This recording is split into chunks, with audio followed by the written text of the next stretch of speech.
Wondering why you're not seeing the results that you want, even though you're putting in the work? Let me share a few simple tracking methods that have totally changed the game for me. And be sure to stay to the end because I'll be showing you step by step how to track your progress.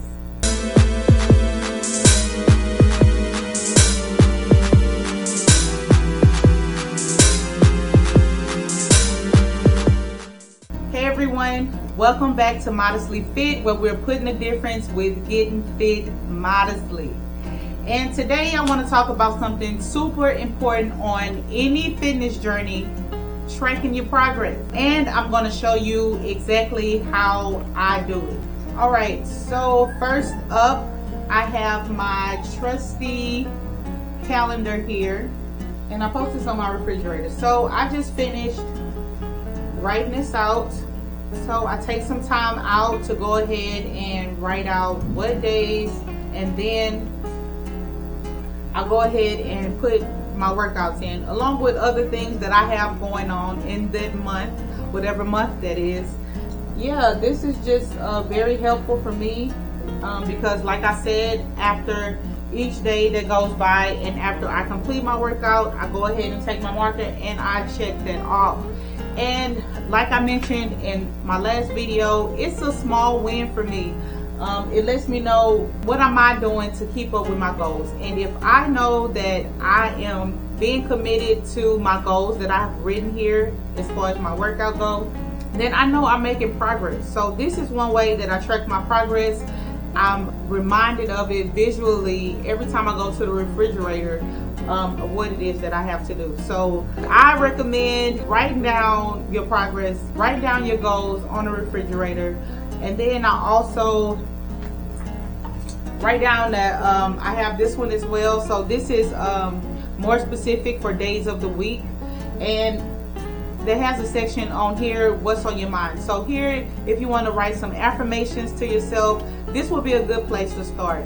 If you're not used to it, because I definitely wasn't used to it starting my fitness journey, but as I began to write notes to myself or affirmations to keep myself encouraged and motivated, I found it over time to be very helpful, and now it's something that I do.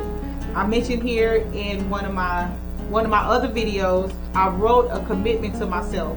So I always like to put some type of affirmation or a commitment to myself that'll help me keep me going on those days where I'm really feeling tired, or really don't feel like doing the workout, or I really don't feel like eating the foods that I may have planned out. I have a commitment that I write to myself to help me stay on track. And then as for each day, these are blank now, but I usually fill these in for the particular week that I'm in, and then I'll go ahead and fill in the days of the week in more detail of what it is that I'm going to do. So that would be a great option for you. If you don't want to get one that to put on the refrigerator, you can get whatever you use the most. I know I'm in the kitchen a lot, so I got this to put on the refrigerator. As I'm walking past, I'm constantly reminded of what it is that I have to do. Now, there are some days I don't get to complete a workout. So here I have myself scheduled to be active 6 days a week.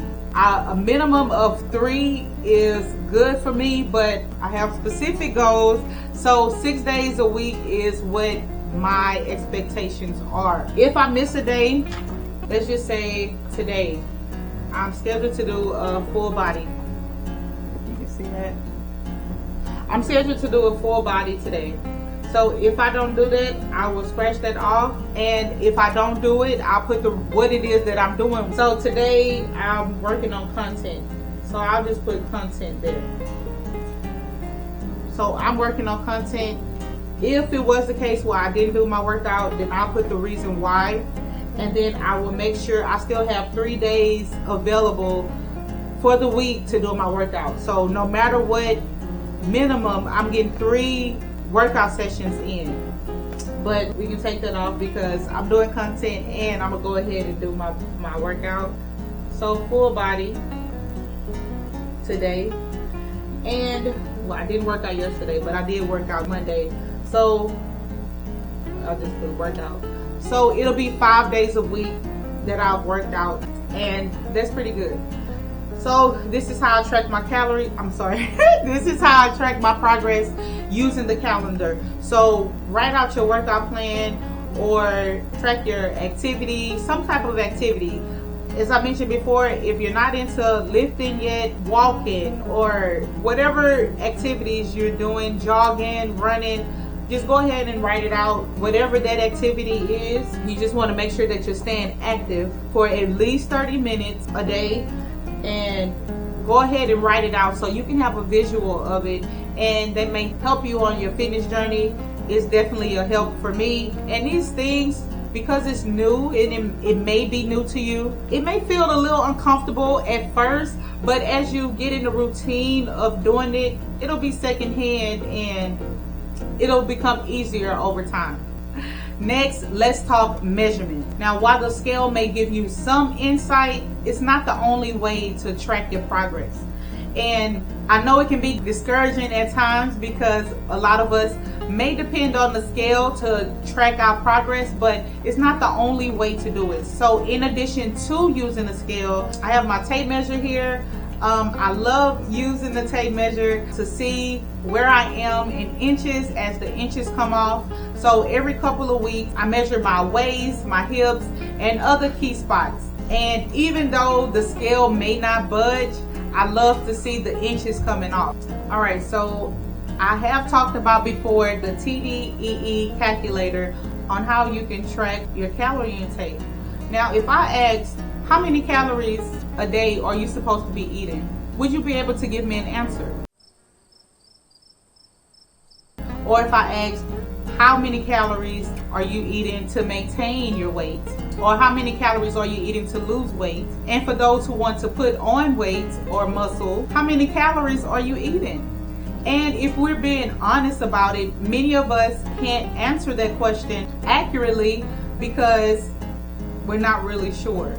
So for those who are not sure how many calories you're supposed to be eating to either maintain, lose, which most of us want to do, lose or gain, I'm going to show you step by step how many calories you're supposed to be eating. Because if you're not sure how many calories you're supposed to be eating, you can't accurately track your progress as it relates to your food. So I'm going to pop a little recording on the screen so you can see.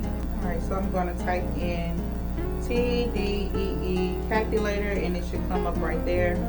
And we're just going to use some random measurements. I'm going to put in female, let's say age 35, weighs about, let's say 180 pounds, height, I'm going to say about 5'5", and we're just going to use sedentary for right now, and then we're going to say calculate.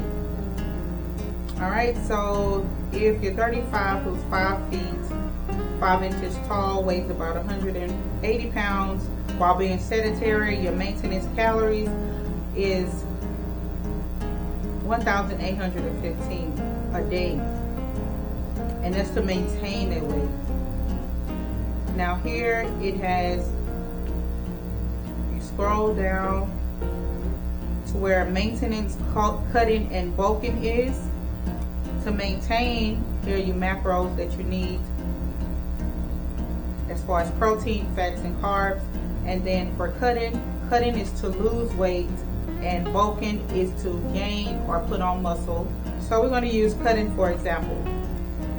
So being sedentary, that's doing no activity, you would have to cut calories to 1315 per day, which is a 500 calorie deficit from your maintenance of 1815, and this is without doing any physical activity.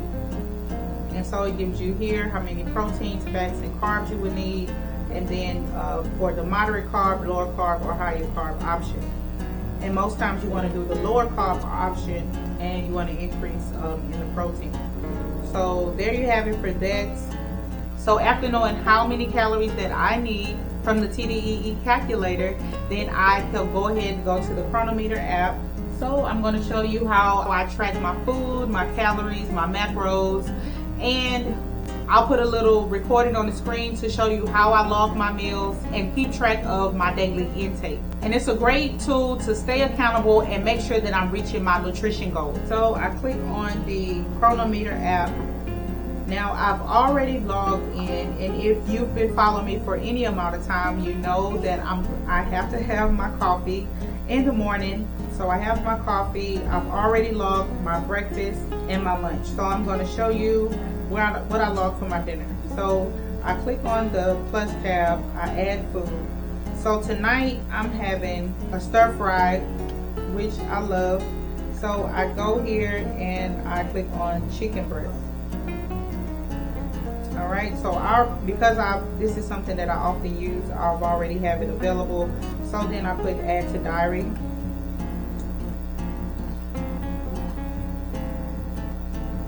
And it lets you know this one serving is 151 calories, 31 grams of protein, 0 carbs, 3 grams of fat. So I'm going to continue and add my vegetables. Where are they? Oh, I see the plantains. So there's the plantains. We're going to add that. And as I'm adding, it's calculating up at the top under dinner where I am with protein, carbs, and fats. And then I'm going to add my vegetables.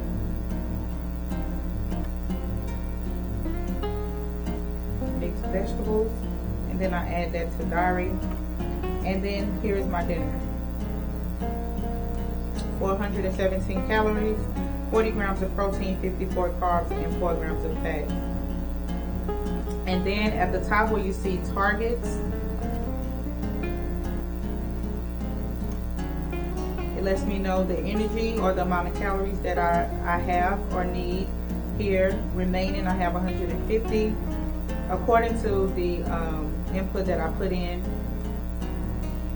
and the carbs where I am, and where I am with my fat intake. And these are just estimates. So my protein is kind of low. My goal is 140. So I'm going to add a snack that's high in protein that'll help me to reach my goal for protein. So I'm going to go, I have a protein shake that I'm going to choose, and then I add to diary. And you see I've met my protein goal there, a little over on the carbs and over the fats. And then here it also highlights the micronutrients that I have an intake of. The micronutrients, so I'm kind of short on the fiber, so let me see if I add an apple to that, where we will be. And all right, so just me adding a small apple, I have 97% of fiber, which is good. And here are my macros, my proteins, my carbs, my fats, and the energy. So I went 66 over on my calories, and at 15, I should be a little shy of 1500. For right now, I'm in a cutting phase, but over 66 calories is okay because my exercise is not documented in this, and I'm gonna definitely burn off 66 calories. So I'm gonna be in more of a deficit after I've done my exercise. So this is pretty good, and my meals here are filling, they're high protein, and I've met my macros. So this is really good. So that's how I track my progress. That is what's been helping me to get the results that I need on my journey. And yeah, so if you're struggling with tracking your progress, I do recommend you use these items, or if you track your progress in a different way, be sure to let me know in the comments how it is that you're tracking your progress, so that others may have other ways where they can track their progress as well. I also want to mention getting your step count. Even though we know that devices are not 100% accurate, but you get a pretty close estimate of where you are. So This helps me stay on track with my counts, even though most times I know I may go a little over or a little under, but you want to get as close as possible to tracking your steps. So anywhere between 8 and 10,000 for fat loss is superb.